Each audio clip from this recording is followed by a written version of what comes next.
Subscribe करें और bell दबाएं ताकि कोई खबर रह न जाए।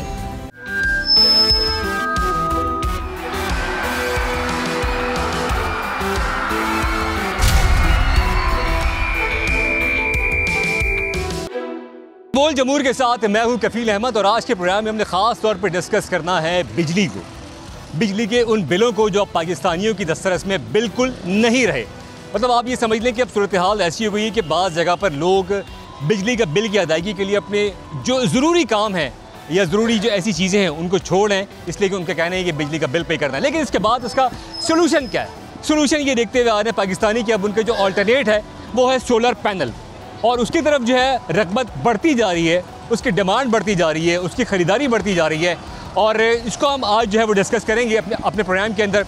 और लोग किस किस तरह जिनके लिए अफोर्डेबल अब नहीं रही है बिजली, कि वो किस तरह एक सोलर पैनल लगाकर या दो जो है वो प्लेट्स लगाकर कौन कौन से अप्लाइंसेस को चला सकते हैं, और कितना उनके लिए कम से कम ये एक दफ़ा का ख़र्चा जो कि तकरीबन 1.25 लाख या लाख रुपए के अंदर या कुछ हज़ारों के अंदर होता है, उसको कैसे अप्लाई कर सकते हैं और बिजली की इस महंगी बिजली से छुटकारा हासिल करने के लिए। तो आइए चलते हैं, लोगों से बात भी करेंगे, डीलर से भी बात करेंगे और जानेंगे कि वो कैसे काम कर रहे हैं। आइए चलते हैं।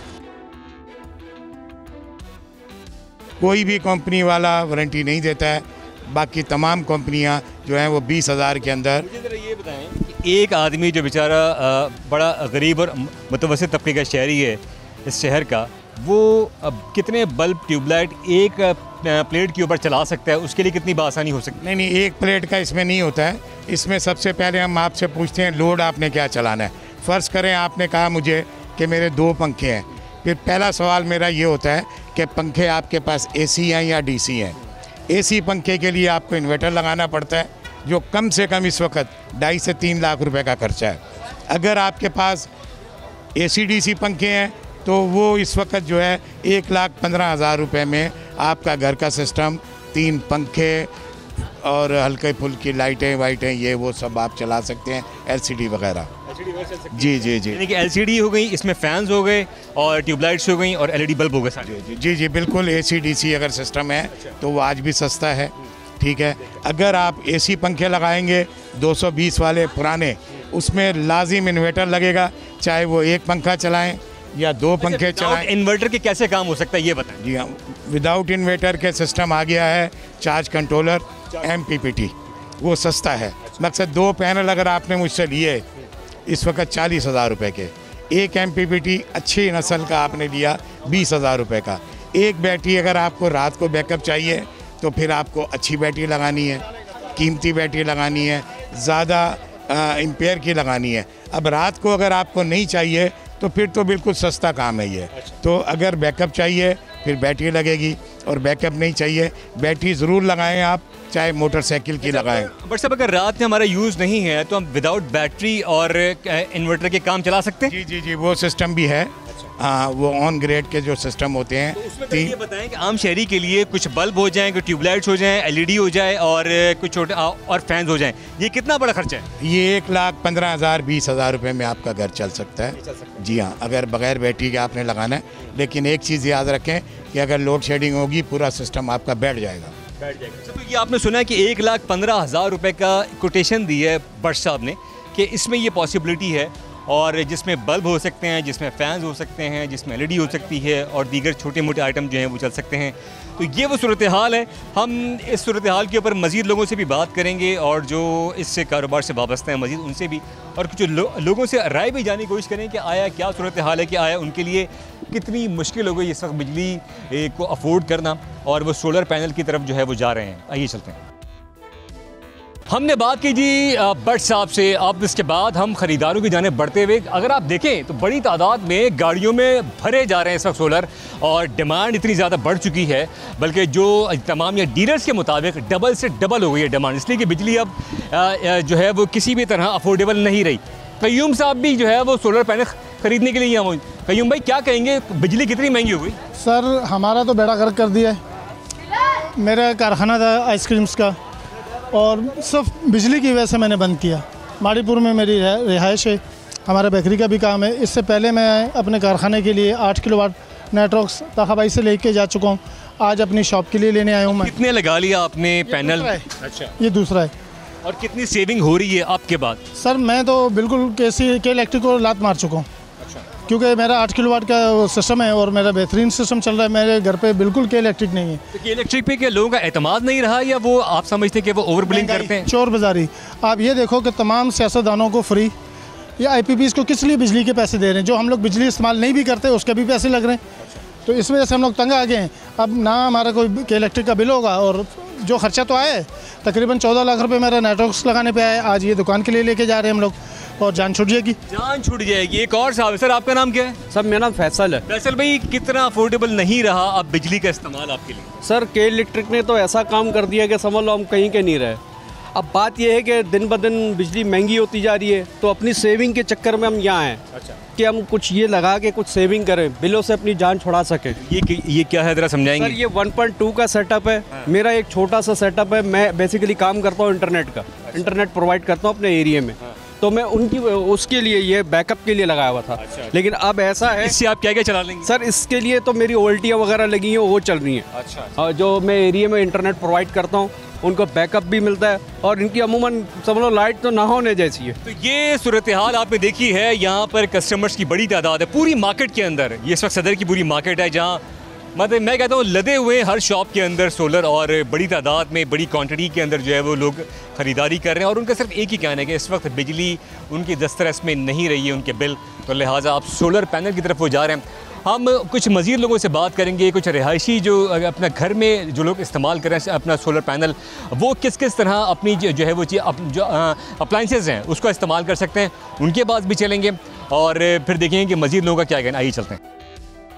देखिए, अब मैं पहुंचा हूं कराची के एक रिहायशी हैं उनके घर पर, और वो बहुत तंग थे बिजली के बिलों से। जो इतनी इस वक्त जो बिजली की कीमतें हैं वो आसमान से बातें कर रही हैं, और बिजली के जो बिल हैं वो आसमान से भी कोई ऊपर जाएगा तो शायद उससे बातें कर रहे हैं। और इसी का तोड़ उन्होंने क्या निकाला, अख्तर साहब मेरे साथ हैं। पहले अख्तर साहब ये बताएं कि इस वक्त आपका बिल कितना आ रहा था? मेरा बिल 28 से 27,000। 27,000 इस मंथ का आया है। लास्ट मंथ मेरा 28,000 का बिल आया। आपने इसका तोड़ क्या निकाला है? तोड़ मैंने सेवर की तरह सोलर की गया। सोलर की जरा वो प्रैक्टिकल दिखाएं जो आपकी इस वक्त अप्लायंसेस चल रहे हैं, ताकि हम अपने जो देखने वाले हैं उनको दिखा सकें। जरा आगे बढ़ें। इस वक्त अगर ये मेरा कैमरा इस वक्त दिखा रहा होगा, इन्होंने ऑन किया है,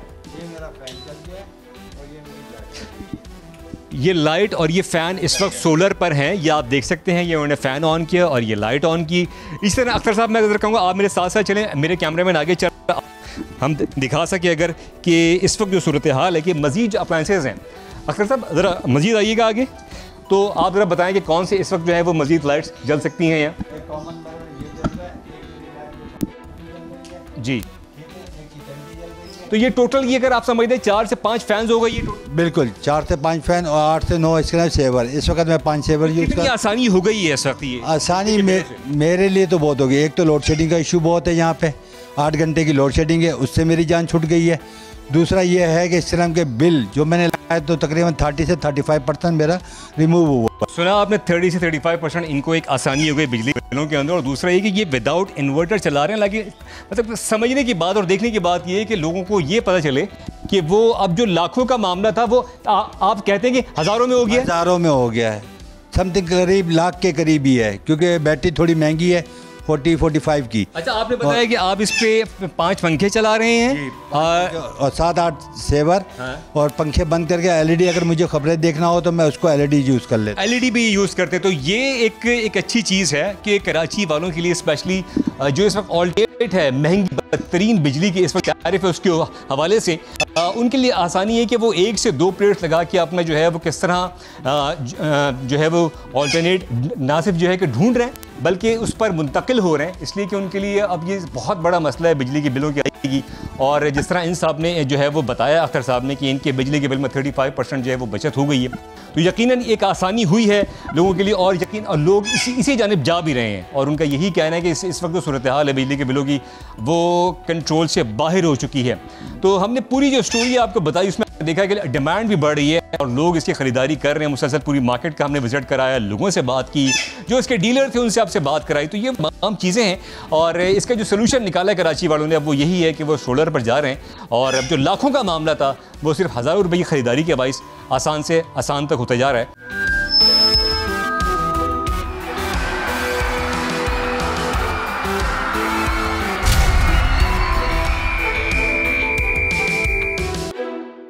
प्रोग्राम बोल जमहूर के साथ मैं हूं लाहौर से ताबिश भट्ट। गुज़िश्ता प्रोग्राम में हमने आपको दिखाया कि किस तरह agent mafia Lahore Shadman office और गार्डन टाउन के बाद जो है सरगर्म थे, लेकिन डायरेक्टर जनरल मुस्तफ़ा साहब की खसूसी हिदायत पर उन्हें गिरफ्तार भी कर लिया गया। आज भी जब बोल जमहूर की टीम गार्डन टाउन पर आई तो यहाँ पर एक एजेंट को गिरफ्तार किया। बहुत शुक्रिया आपके वक्त का। डीजी साहब ने अच्छा इनिशिएटिव लिया। वज़ीर दाखिला भी ये चाहते हैं कि एजेंट माफिया के खिलाफ कार्रवाई हो। आज का मामला बताइए क्या हुआ? जी बिल्कुल, ये डीजी पासपोर्ट मुस्तफ़ा जमाल काजी साहब की खसूसी हिदायत है कि इस मामले में हमने कोई रियायत नहीं बरतनी है एजेंट माफिया के ख़िलाफ़। तो हमारी ये कोशिश है कि हम जो भी यहाँ पे कोई हमें पब्लिक की तरफ से कंप्लेंट आती है हम उस पर पर्सनल एक्शन लेते हैं। और अभी भी हमें कंप्लेंट मिली है कि ये लोगों को फ़ीसों के बहाने लूट रहे होते हैं बाहर। तो हमने ये FIA के जो मुतलका हमारे डायरेक्टर है उनको रिक्वेस्ट किया है कि आप अपनी टीम को भेजें, यहाँ पे रेड करें। और ये ऑफिसर आए हैं, उन्होंने यहाँ पे रेड किया और इस बंदे को अरेस्ट किया। अच्छा सर, आइंदा इस बात को कैसे इंश्योर करेंगे? बोल जमहूर ने पहले भी इसकी निशानदेही की और आपने उस एजेंट को गिरफ्तार भी करवाया था। अब आइंदा कैसे इस बात को इंश्योर करें, क्योंकि माफियाज बहुत ज़्यादा है और ये पुश्त ब पुश्त आ रहे हैं, नस्ल दर नस्ल आ रहे हैं। तो इसके खात्मे के लिए क्या ऐसे इकदाम किए जाने चाहिए और FIA को अपना क्या किरदार अदा करना चाहिए? जी, इसके ख़ात्मे के लिए सबसे पहले तो मैं रिक्वेस्ट करूँगा पब्लिक से कि वो इसको ख़ात्मा कर सकते हैं। अगर लोग इनके पास नहीं जाएंगे तो ये यहाँ पे खड़े होने का इनका मकसद ही ख़त्म हो जाएगा। लोग खुद जाते हैं, अपनी फ़ीसें खुद जमा करवाने के बजाय एजेंट माफिया का सहारा लेते हैं, तो इनको मौका मिलता है कि उनको लूटने का। तो मेरी आपके वसातत से यही रिक्वेस्ट है, एप्लीकेंट से रिक्वेस्ट है कि वो डायरेक्ट हमारे ऑफिस आएँ, यहाँ से मालूमात लें, ना कि किसी एजेंट को मिलेंगे। जब वो एजेंट को मिलेंगे तो वो इनको मिसगाइड करेंगे, एक्सप्लॉइट करेंगे और फ़ीसों के नाम पर इनको लूटेंगे। अच्छा, बोल जमहूर इस बार की निशानदेही बार बार करता है। बोल जमहूर की टीम को कितना आप क्रेडिट देते हैं? और DG जो है डायरेक्टर जनरल मुस्तफ़ा जमाल काजी, वो बड़े ज़्यादा पुरअज़म है कि इनके खिलाफ कला कमा किया जाए, इनके खिलाफ कार्रवाइयाँ तेज़ की जाए। जी बिल्कुल, हम पूरी एफ़र्ट कर रहे हैं और इसमें आपकी भी बड़ी एफ़र्ट है। आप जहाँ जहाँ कोई पॉइंट आता है आप उसको हाईलाइट करते हैं, तो हम आपकी वजह से ही हमें भी चीज़ों का पता चल रहा होता है कि यहाँ पे ये गलती हो रही है या ये पे कोताही हो रही है। तो हम उसको पॉजिटिव लेते हैं और पॉजिटिव ही हम आगे उसको काम करते हैं। और हमारे DG जो हैं वो इस मामले में बिल्कुल क्लियर कट उनका मैसेज है कि आपने किसी भी तरह से पूरे पंजाब में ये एक्शन लेना है। और पूरे पंजाब में हमारी कोशिश है कि जहाँ भी एजेंट्स हैं वहाँ बाकी ऑफिस में भी कार्रवाइयाँ चल रही हैं, उनके खिलाफ हम डेली बेसिस पे कार्रवाई कर रहे हैं। अच्छा, कितनी FIR इसके खिलाफ पहले हो चुकी है? मुझे बताएं कितनी FIR हैं आपके खिलाफ इससे पहले? सर कभी कोई ऐसा काम ही नहीं किया। FIR सिर्फ फीस जमा करते हैं, ठीक है, तो शिकायत नहीं आई। जो किसने आपको कहा फीस जमा करने की? सर बस ऐसे ही। सर क्या इसके खिलाफ कार्रवाई होगी? आप ज़ाहिरी बात है इसके IO भी होंगे, इन्वेस्टिगेशन अफसर, क्या इसके खिलाफ कार्रवाई होगी? और DG साहब भी बड़े मुतहरक हैं, आपके डायरेक्टर जो हैं वो भी मुतहरक हैं, कैसे इनका खात्मा मुमकिन है? सर बेसिकली ये है कि सबसे पहले तो हम इनको लेके जाएंगे ना, इनको हैंड ओवर करेंगे। जैसे हमें ये खालिद साहब ने कंप्लेन की, हम फ़ौरन आए हैं। हमारे डायरेक्टर साहब हैं, DG साहब हैं, वो भी इस चीज़ के बहुत अगेंस्ट चल रहे हैं कि ये लोगों को ना बेसिकली मिस गाइड करके उनसे बाहर फ़ीसें ले रहे हैं, इलीगल कर रहे हैं। तो इंशाल्लाह जाके इनके खिलाफ कार्रवाई करते हैं, FIR लॉन्च करते हैं इसके खिलाफ, ताकि एक आधे को भी इस तरह हम डेली बेसिस पे करें ना तो ये इंशाल्लाह कंट्रोल हो जाएगा। देखिए FIA की टीमें यहाँ पर मौजूद हैं, DG साहब की खसूसी हिदायत है, डायरेक्टर यहाँ पर मौजूद है। ये एजेंट माफिया यहाँ पर गिरफ्तार है। कैमरा मैन अगर राइट साइड पे आपको दिखा सके तो ये ऑफिस है और ये सिक्योरिटी एहलकार है जिसने इसको पकड़ा है एजेंट को। एजेंट को पकड़ने के लिए क्या मुश्किलात होती हैं? आप बस ये उधर खड़े होते हैं, ये जो भी फ़ीस जमा करवाने या कोई भी एप्लीकेंट आता है उनको झांसे में देते हैं, हम आपकी फ़ीस जमा करवाते हैं, 1500-2000 रुपया ले लेते हैं, फिर इधर लाइनों में भेज देते हैं।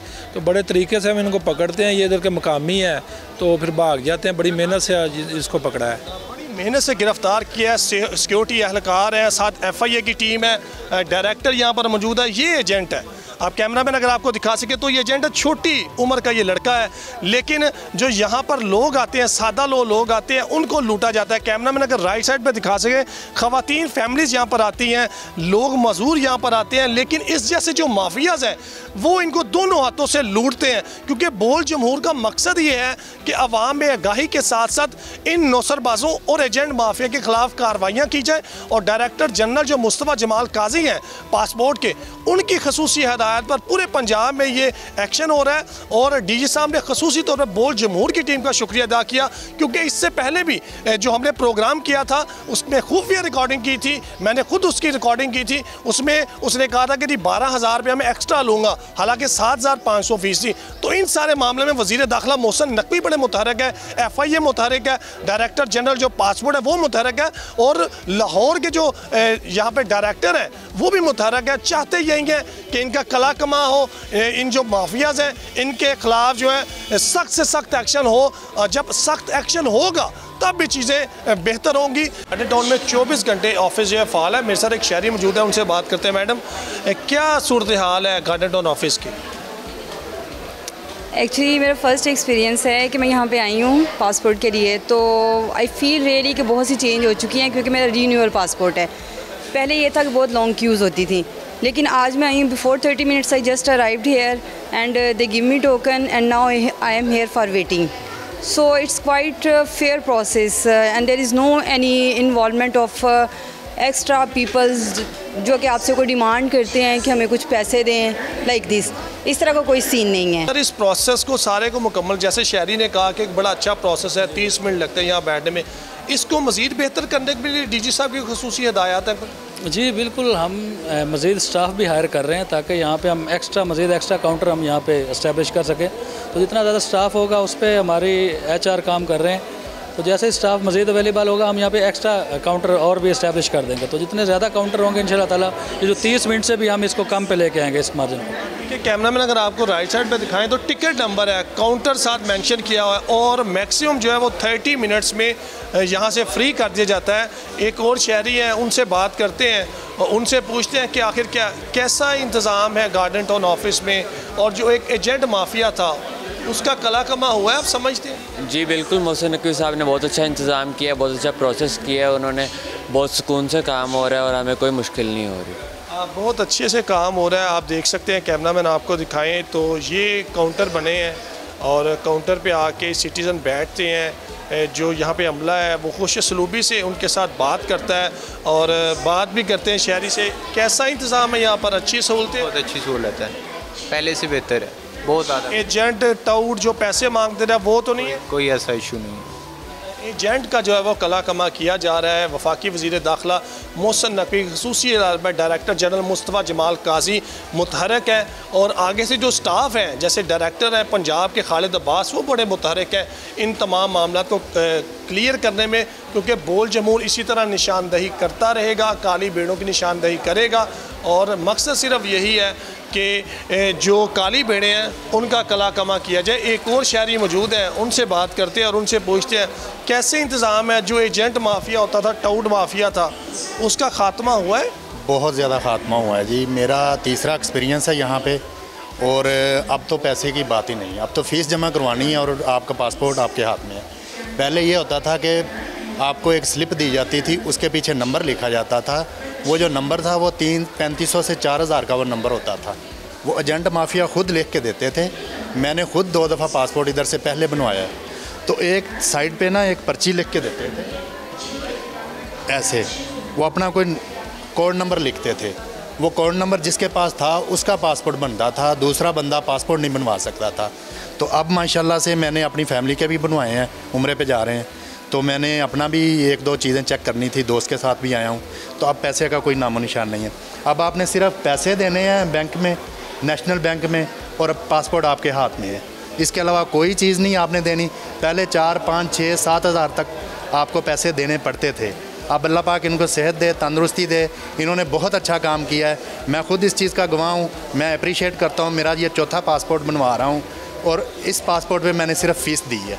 अल्लाह शहरी जो है वो बहुत ज़्यादा खुश हैं, ऊपर से वज़ीर दाखिला अच्छे इक़दाम कर रहे हैं, डायरेक्टर जनरल उस पर इम्प्लीमेंट करवा रहे हैं, और जो ग्राउंड पे रियलिटी है वो खालिद अब्बास कर रहे हैं। खालिद साहब, एंड पे क्या कहेंगे? बोल जमहूर की टीम को क्रेडिट, अपनी टीम को क्रेडिट, क्योंकि हम तो निशानदही करते रहेंगे, आइंदा भी अगर कोई ऐसा एजेंट माफिया होंगे तो एंड पे कंक्लूड करें, क्या कहेंगे? जी, मेरी आपसे एक ही रिक्वेस्ट है कि आप पब्लिक को आगाह करें। पब्लिक की आगाही बहुत ज़रूरी है, बार बार मैं इस चीज़ पे फोकस कर रहा हूँ, क्योंकि अगर पब्लिक एजेंट्स के पास या टाउट्स के पास नहीं जाएगी तो हमारे पास सीधा आएगी, तो हम उनकी फैसिलिटेशन के लिए बैठे हैं। और बाकी मेरा स्टाफ भी 24/7 काम कर रहा है, मैं उनको भी अप्रिशिएट करता हूँ। हफ्ता इतवार भी हमें छुट्टी नहीं है, हम 24/7 काम कर रहे हैं। तो इस पे मैं ख़ास तौर पे अपने स्टाफ को भी अप्रिशिएट करना चाहूँगा और आपको भी मैं शुक्रिया अदा करता हूँ कि आप आवाम के मसाइल गाहे बगाए हमें उससे आगाही करवाते हैं और हम अपनी पूरी एफ़र्ट करते हैं उनको हल करने के लिए। 24/7 जो है स्टाफ इनका अवेलेबल है, क्योंकि पूरे पाकिस्तान में 2 ऑफिस हैं, एक सिंध में कराची में है और पंजाब में ये गार्डन टाउन ऑफिस है जो 24 घंटे आवाम के लिए खुला है। कहना उनका यही है कि जिस तरह बोल जमहूर की टीम आइंदा भी निशानदही करेगी उस पर कार्रवाई की जाएगी। आइंदा एक नए प्रोग्राम के साथ अपने नाज़रीन को दिखाएंगे कि किस तरह दीगर डिपार्टमेंट्स में काली भेड़ें छुपी हैं और बोल जमहूर उसकी निशानदही करता रहेगा। अब हम दूसरे सूबे की तरफ चलते हैं। Over to you.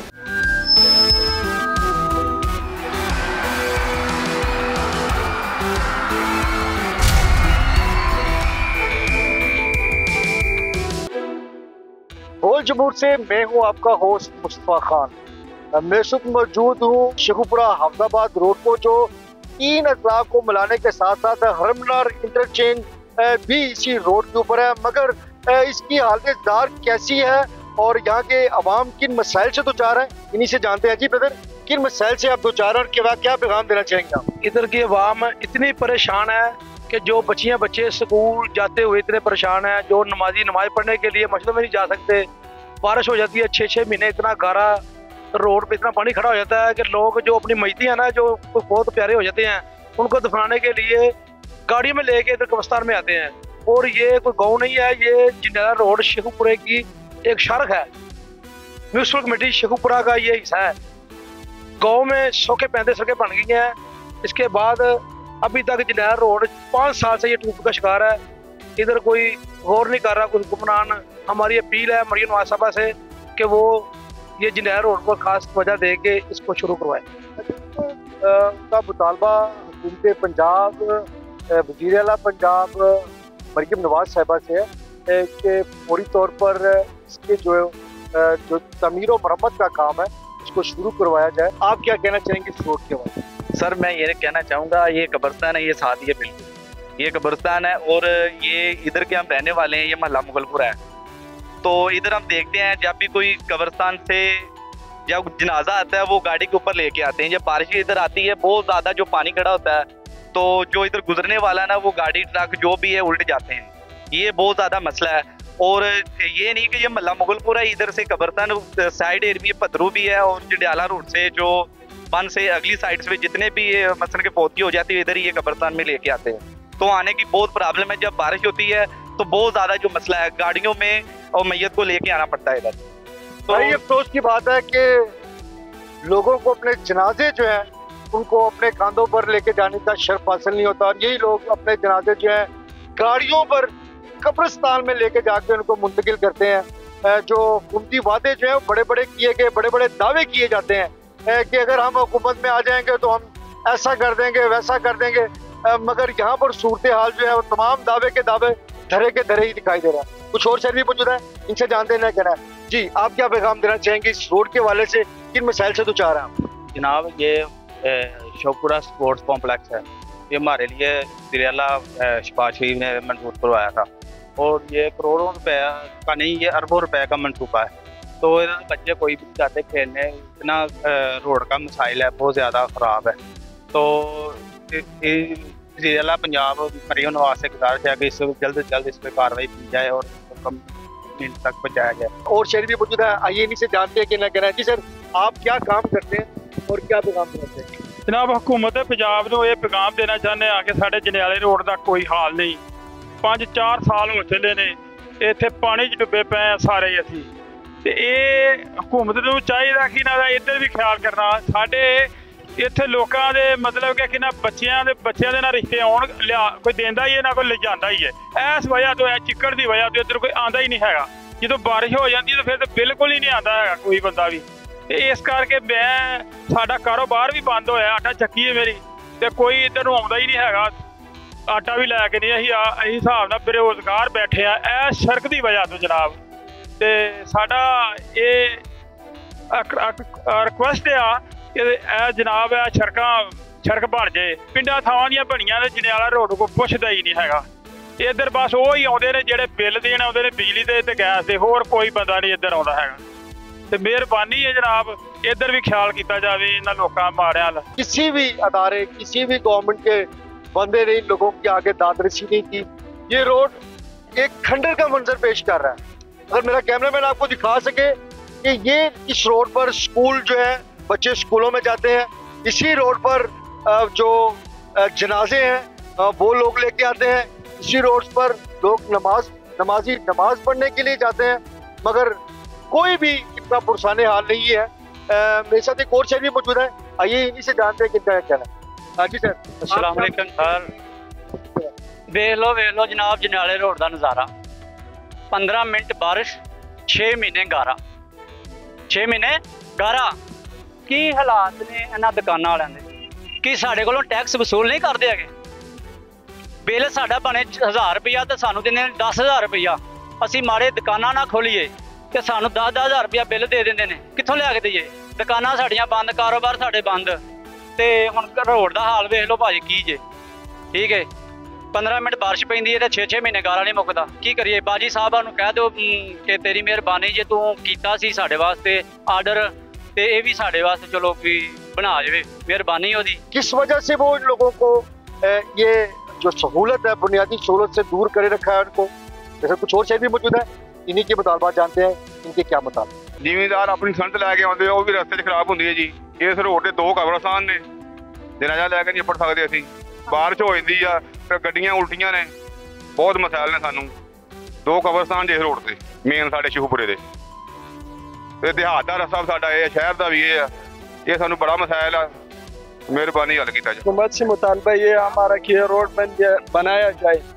लोग कारोबारी लोग यहाँ पे रह रहे, इस इलाके के भी तरक्की इस रोड के पीछे है सारा। अगर ये इलाका तरक्की करेगा तो इस रोड की वजह से करेगा। अगर ये रोड नहीं बनेगा लोगों का करोड़ों का कारोबार यहाँ पे तबाह हो रहा है। यकीन करो लोग पहले से बहुत परेशान है। हालात बिल्कुल यानी तंग हो गई है। खुदकशी करने पे लोग आ गए, अपने बच्चों को मार रहे। किस वजह से? यहाँ पे एक रोडों का हालात इसी तरह हुकूमतें आ रहे जा रहे, इधर दुआदी भी कर रहे। यहाँ पे कई लोग आके इलेक्शनों के दिनों में नजर आते थे लेकिन अब कोई नजर नहीं आ रहे। यकीन करे अपनी जिंदगी पर हमें खुद तरस आ जाते, कोई तरस खाने वाला नहीं है हमारे। भाई हम सुबह से ये केले लगाए से कोई गाहक गुजरता ही नहीं, आदमी गुजरता ही नहीं।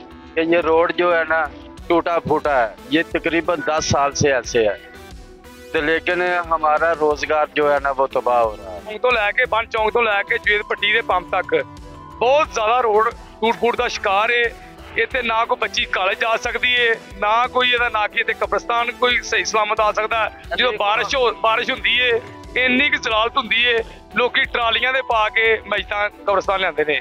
तो रिक्वेस्ट है साडी DCO साहब ना, ठीक है, गौरमेंट पंजाब मरियम नवाज साहबा ना, ठीक है, कि खास तौर पर जंडियाले रोड तो तवज्जो देन।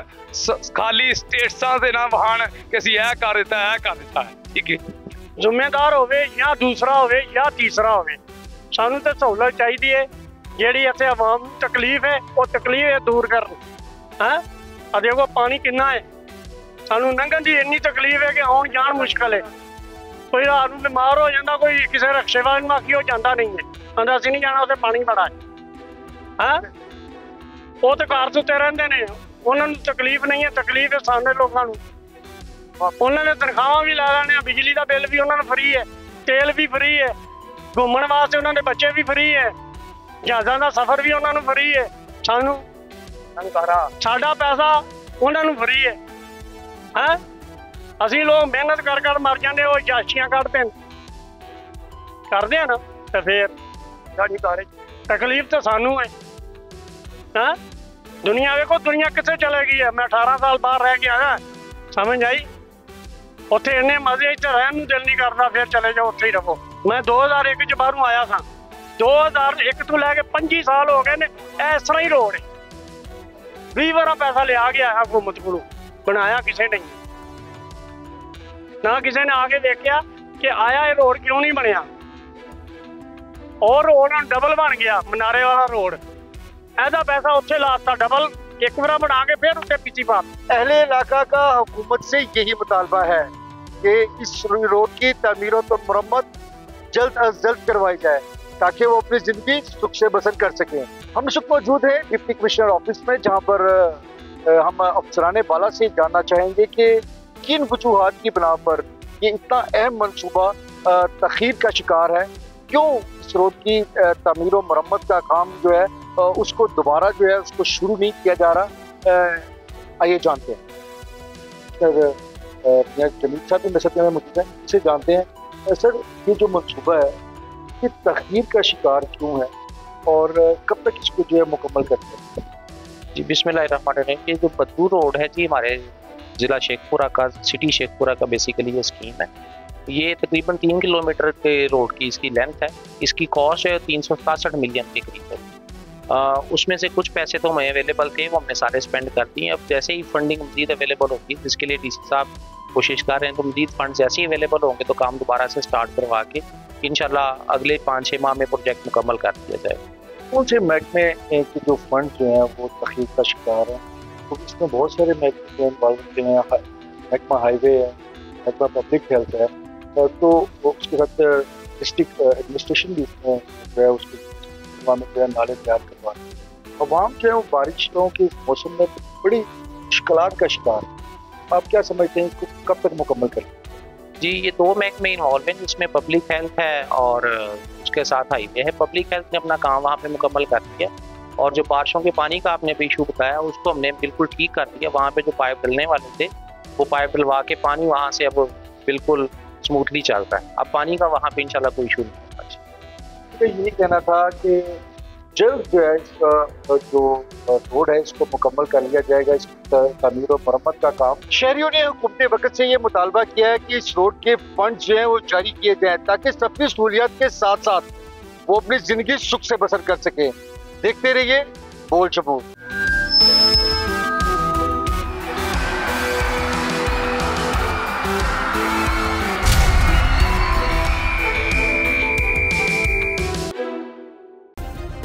सब्सक्राइब करें और बेल दबाएं ताकि कोई खबर रह न जाए।